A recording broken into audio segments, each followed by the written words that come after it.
Friends, Vijay దళపతి జీవితంలో ఎంతో విషాదం ఉంది. అయితే నిజానికి విజయ్‌ని ఇప్పుడు మనం చూస్తున్నాం కదా! అది అది ఒరిజినల్ విజయ్ కాదు.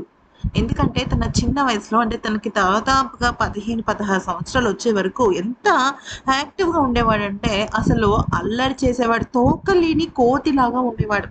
కానీ తన జీవితంలో తగిలిన పెద్ద ఎదురు దెబ్బ ఏంటి అంటే తన చిన్న వయసులో అంటే ఆహ్, ఇంకా విజయ్‌కి దగ్గర దగ్గర ఒక 12, 13 సంవత్సరాలొచ్చాయి.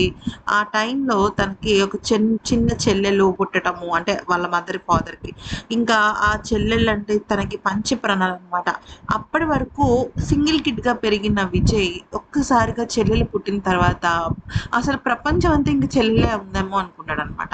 అయితే 4 ఏళ్ల పాటు ఆ పాపని ఎంతలాగా ప్రేమగా చూసుకున్నాడంటే తనే అన్నం పెట్టేవాడు, తనే స్నానం చేయించేవాడు. తనే తనకి పువ్వులు పెట్టేవాడు, బొట్టు పెట్టేవాడు. ఇంకా ఒక సొంత కూతురులాగా చూసుకునేవాడనమాట. అయితే ఆ పాప అంటే ఎంత ఇష్టమంటే, ఆ పాప లేకపోతే తను అసలు భోజనం కూడా చేసేవాడు కదా! ఆ పాపకు కూడా అంతే అనమాట. అయితే 1984లో ఆ పాపకి విపరీతమైన అనారోగ్యం వచ్చి, ఏం జరిగిందో ఏమో తెలీదు కానీ, ఒకరోజు చాలా అనారోగ్యం పాలైపోయి చనిపోయిందనమాట. అప్పటినుంచి విజయ్ ఆల్మోస్ట్ ఒక 8 ఏళ్ల పాటు అసలు తను నవ్వలేదు ఫ్రెండ్స్. బయట జనాలతో అసలు తను కలవలేదు.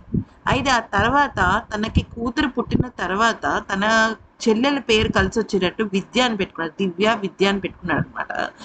అంతే కాకుండా తను ఎలాగైనా సరే తన చెల్లెల కోసం ఒక పెద్ద ఇల్లు కొనాలి. దానిలో తన జ్ఞాపకం ఉండాలి అని చెప్పేసి చెప్పుకున్నాడు.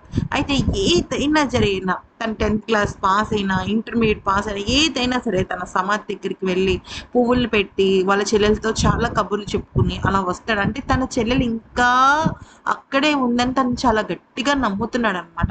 అయితే అటువంటి విషాదం చోటు చేసుకున్న తర్వాత తను మళ్ళీ తిరిగి సినిమాల్లోకొచ్చిన తర్వాతే తన లైఫ్‌లో ఒక పెద్ద మార్పొచ్చింది. అప్పటి వరకు తన చెల్లెల జ్ఞాపకాలు తనని కుదిపేసాయనమాట. తన చెల్లెలు మళ్ళీ కావాలని చెప్పేసి ఆ చిన్న వయసులో తన తల్లిదండ్రులను అడుగుతుంటే తన తల్లి ఆ సమాధానం చెప్పలేక చాలా బాధపడేదనమాట.